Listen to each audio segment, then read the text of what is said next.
Hey, what's up, guys? Lago here. I'm here with Alex Brewer from Mondo. Hey, good to see you, Lago. Hey, you know what? Actually, give me a second. Yeah. I forgot something.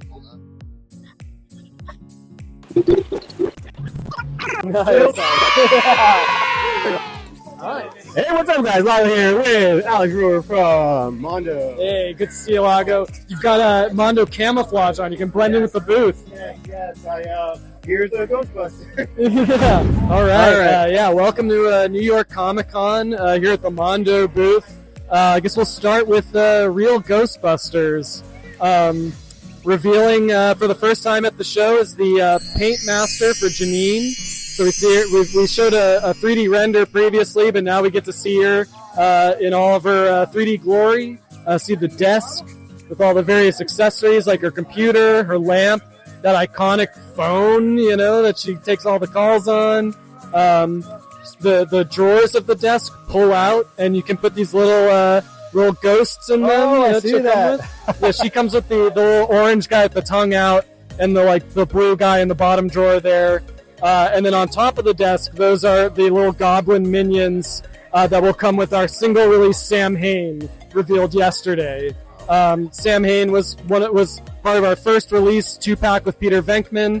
It was an exclusive that sold out on our site, and we've heard from fans that they really wanted another opportunity to get Sam Hain. He's such a big villain for the Ghostbusters, and so we wanted to find a way to re-release him in a way that wasn't going to step on the toes of the original release, but would offer something fun and new for fans. Beautiful. And is that the one that's going to be available at Halloween? Yeah, so he will be available for an exclusive window of Halloween weekend. Kind of true to the character, Sam Hain, he shows up on Halloween. It's like he wants to make Halloween forever, but maybe it'll only last a weekend. Oh, so. That's cool. That's really awesome. And then also on display we just have our first some early factory sample of Mr. Gash and Ray stands who are available now until the 30th. Then you'll still be able to get Ray on his own, but Mr. Gash is just exclusive to that for that month-long window. And he's not related to Brandon Gash, is he? No. This is Gash with a GH. Oh, okay. Brandon is GA. Because I wouldn't want to be related to this guy. No, thank you. But yeah, we've joked about that. But yeah, he's so creepy. He's got swappable stomachs. Oh, wow. One where he's got all the ghosts going into him, and another stomach where he's got this big crazy tongue. He also has another swappable head where his tongue isn't out, just kind of a more standard look. But yeah, it's a really fun figure. So. These are awesome. Yeah, and as you can see, really big. It looks cool. It's amazing. I've been waiting for this moment, seeing the 4 Ghostbusters all set up with Janine, with the ghosts. This is what I've been dreaming of. And real quick, Alex, who sculpted these? It just so happens I sculpted these. I mean, this project has been a real passion project, a dream come true. I sort of, it all began with some just digital renders that I was doing on my own that I shared on social media. The response was huge. The support from Mondo and Funko has been amazing, and so now here we are. We're full real toy line. We've got all the team is here, and so yeah. That's incredible. Cool. So continuing with our 1/12 scale offerings, we also have Motu 2000X, as it is known in the fandom, but the early 2000s version of He-Man, showing off. We've showed off unpainted prototypes of Skeletor and Man-at-Arms, and now we have the Paint Masters here on display, and you can really see all the amazing detail put into it by our sculptors, Tommy Hodges, Maytem Taranya, and Stamos Hensley, amazing detail, amazing love, and then amazing paintwork from Mark Bristow, bringing out all those details, all those metallics. I love Skeletor with his cloth goods cape, the sort of bone, all the bone detailing on his armor, right down to the sort of lava, that sort of reflective lava on his base. These are, they're statue. They're like little mini statue quality pieces, but fully articulated, fully painted. We're really pleased with how we've been able to deliver our 1/6 scale quality at the 1/12 scale level. And that's exactly what I was going to say. This is like a 1/6 shrink down with the quality not the same. It's just as good. Yeah, and this He-Man and Clawful, these are our factory production samples. So this is pretty close to what you'll be receiving. So as you can see, like all the like subtle shading on the paint details, like all the metallics, like we're really trying to deliver that paint master quality to your hands in the final product. He's got the sort of the fur. You got the boot with the fur. Yeah, the boots with the fur. And yeah, it's just these are turning out to be amazing pieces. Yeah, wow. We're really excited about it. Obviously, like tons of Motu fans on the Mondo team. It's a property that's been near and dear to our hearts. To be able to explore it in this scale and in this world, this version of it, because we're still kind of putting our Mondo spin on the 2000X. But it's just been really fun to play around with and really cool. And I'm all for it. I'm not big into Motu, but you damn sure know that I have a Mondo Motu figure. Yeah. I have 3 of them. I mean, you gotta at least get He-Man and Skeletor. And that's what I have. And who knows? Somehow I got Cringer and so. Clawful's pretty hard to pass up back there. I know. And then you gotta have Man-at-Arms, So you just have to get all. You just have to get all of them. Slippery slope. At this point, you just have to get all of them. We should have a Motu playset called the Slippery Slope. Should have just a Mondo playset called the Slippery Slope. All right, and so now here we go with Gargoyles, one of a new line for us. We announced at San Diego Comic-Con, showed digital render there, and now here we have our first early prototype 3D output of Goliath and Bronx, who he'll come with. Bronx is sort of a pack-in figure for Goliath. Non-articulated, but possibly down the line, if there's support for this line, maybe we'll do an articulated Bronx. But yeah, Goliath has full articulation, amazing articulated wings, multiple heads, fully articulated legs. I know that, that there's maybe some people are like, are his knees articulated? Yes, they are. It's just that well hidden, They got the thigh swivel too. Thigh swivel, yep. So he's a big, beefy character, but he'll be able to move. And he's got his tail, of course, his posable tail. But yeah, this was so much fun to work on. I think that the aesthetic of that cartoon was done on such a high level. The animation is beautiful. All of the model sheets for these characters are gorgeous. You look at it, you're just like, yeah, that needs to be sculpted. That needs to exist in 3D. And so getting to be a part of the team working on this project was really a thrill. And there's like a special base too. Is that going to be included? Special base with the sort of stone texture, cobblestone texture, kind of that medieval vibe. The gargoyles, their sort of initial home base was an old castle, Scottish castle. So we wanted to have some of that incorporated. So I don't think it shows in the video. I don't know, but like in person, this thing is huge. He's huge, right? So this is a 1/6 scale figure, but Goliath is massive. So like if we ever do any of the human scale characters, they're gonna be more in your 12-inch range. So Goliath is gonna have to be at least 13 to 14 inches. No, this is huge and wide and beefy. Yeah, it has a presence. It's such a big presence. Big wings, and maybe some other swappable parts to do some other looks from the show, and so you have to stay tuned. I can't wait for the reveals, but can't wait to see more.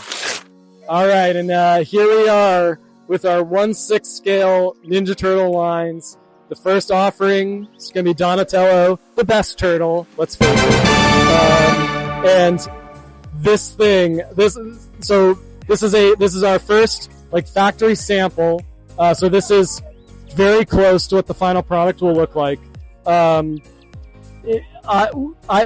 This show is my first time seeing it in person, and I'm just blown away. Like it's incredible. It's amazing. Like the detail, the paint, all of the accessories, the photorealism all of the little just ideas behind everything. So I have to, shout out to Brandon Gash, sculptor, Mark Bristow, painter. Everything, every little piece of duct tape holding every little widget together. This line has just been like something really special. We love all our lines, like we pour everything into everything, but like this one, there's just like there's such an excitement and energy around it. The Kucherik brothers and Hector Arce and Peter Santamaria like came up with such an amazing concept. Sort of playing off of like, what if the 90s movies continued and introduced more of those whimsical sci-fi elements from the cartoon, from the comics. What if Krang shows up, and he's upgrading, the ninja, the foot army from ninjas and teenagers to robots and mousers. So we're bringing in some of that Dimension X tech. And Donatello being like coming into his own as like the resident techie inventor of the team. Like he's like cobbling together this technology to create things like Metalhead, things like his electro energy bow staff, things that he's incorporating into the other turtles' weaponry, such as Leonardo's. It's got this like a much larger sword with some detailed electronic elements. It's really exciting, like just seeing the creativity that this line is sparking in the team is really amazing and inspiring. And as cool as they look in video and in photos, like nothing compares to seeing them in person. Like it is all I can say is like photorealism. I love little details like on Leonardo.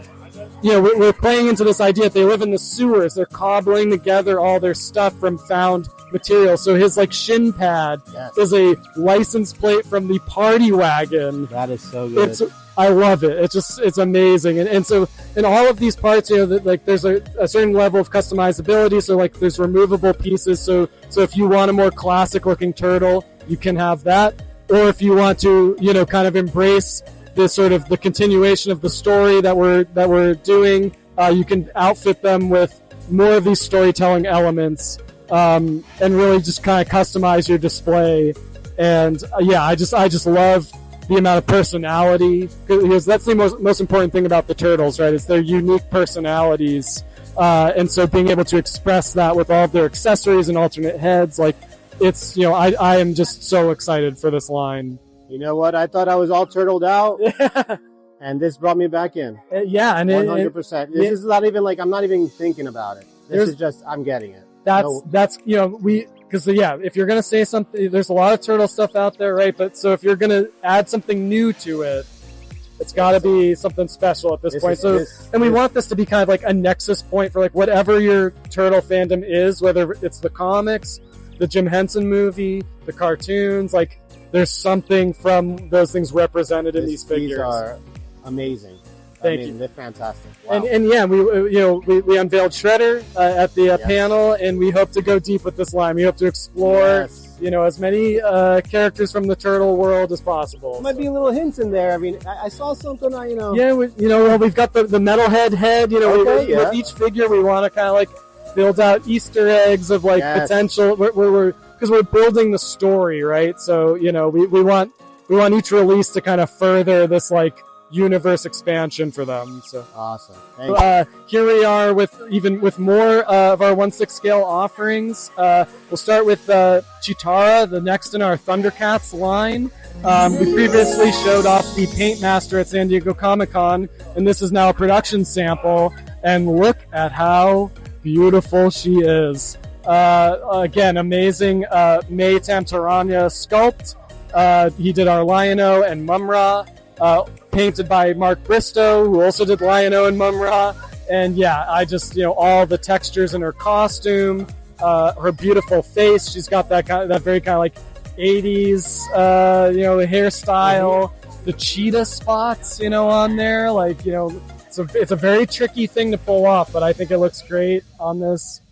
She's got her bow staff, like with the cool, like little effects as she's stabbing into the ground. Like you can see, she's got the double jointed elbows and knees, so she'll be able to hit a pretty great running pose. And then she also comes with Roe Bear Bill, our first little Burr Bill. A Lion-O came with Snarf, and so she comes with a Roe Bear Bill. And other accessories, so stay tuned. She's got some great head sculpts, some great other accessories, and yeah, she's awesome. I love that she has toe hinges too. Yep. So you get her in that running pose, and it's necessary for the running pose for sure. And speaking of toe hinges, we've gone toe hinge crazy. Yes. So here we are with the latest to our X-Men line, Beast. Hey, it's a beast, all right. Thank you. I was so happy to work on him. He's one of my favorite X-Men.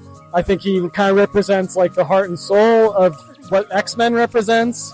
And yeah, like to be able to, he comes with multiple head portraits, and I had a blast working on everyone, showing all the different aspects of his personality. Of course, he's got to have a mouth open head because he's very talkative, right? So, and I just love the paint detailing. Shout out to Mara and Chetta who painted this. Beautiful paint job. Like it just looks like it came right out of the cartoon. The hue of the blue that they got is like the perfect blue. It's the perfect blue. You got to see it in person. I'm glad you pointed that out. Blue, like I was thinking of it on the ride here. I was like, that piece. I don't know what it is. The blue is one of the things. The blue and the white fingernails and toenails. That's key.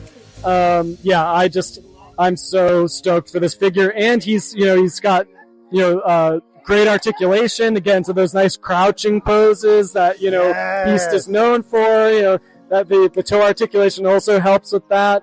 I'm so stoked for him. He's going to come with a lab coat, with what we usually do with our coats, where we'll have swappable arms and the vinyl coat over it. So that'll look really cool. And he's. You're telling me that ab articulation is going to work really good. He's got to crouch down, and this is the resin prototype for our paint master. Right. But the final product will be able to really move. So awesome. Yeah. Perfect. Cool. All right. So and here we have our exclusives for the show available on our website now. We have this colorway of Dr. Doom, more of a comic book colorway. Of our soft vinyl Dr. Doom figure, kind of a nod to Jack Kirby, Joe Sinnott, again painted by Mark Bristow, and his line, the way he was able to kind of recreate that sort of Joe Sinnott thick to thin line is just amazing with this piece. This to me feels like comic history in 3D. Yes. Dr. Doom. You can't go wrong with Doom. Doom's just so awesome. Those jagged edges on the lines.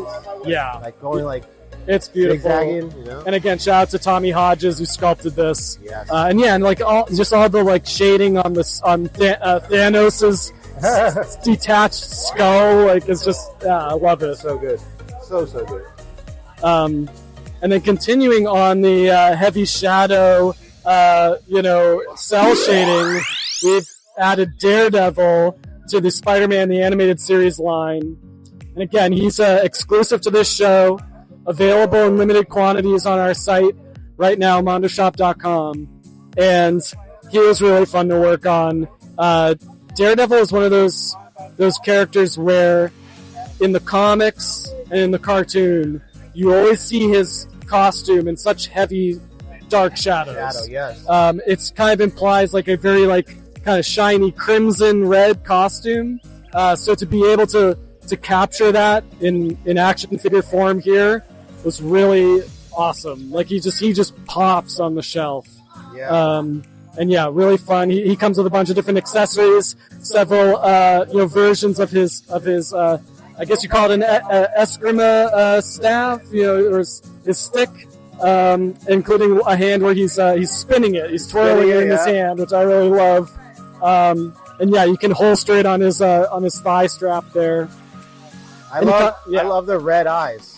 The color, the red that you did there, because it's brighter than the suit color, so they really stand out. And he has a teeth gritting face, which is kind of like, it's from the cartoon, but it's also kind of like has kind of a Frank Miller vibe to it, which I love. Trying to I always try to infuse a little bit of the comic, legacy. So Gene Colan, Gil Kane, Frank Miller. You kind of look at all that stuff, and then the cartoon, and just try to kind of imbue it all with that. So. Yeah, you guys kind of did something like that with the Spider-Man, with the exclusive Spider-Man, right? Yeah, well, you gotta bring a little John Romita Sr. into the mix there. John Romita Sr. Steve Ditko, that'd be cool to do at some point too. Yeah. So yeah, it was really fun to work on, and yeah, I'm stoked for that figure, and he's got the double jointed elbows and knees. He's got good range of motion at the hips, so we should be able to get him into some good poses. Awesome. Well, Mr. Brewer, thank you so much. Yeah, thank you, awesome Lago. My pleasure. I'm losing my voice, so it's good to come to an end here. Anyway, thank you so much. I appreciate everything you do, all the work you do, your artistry, and even just being here and showing us the booth. Thank you so much. Oh, my pleasure. Thank you.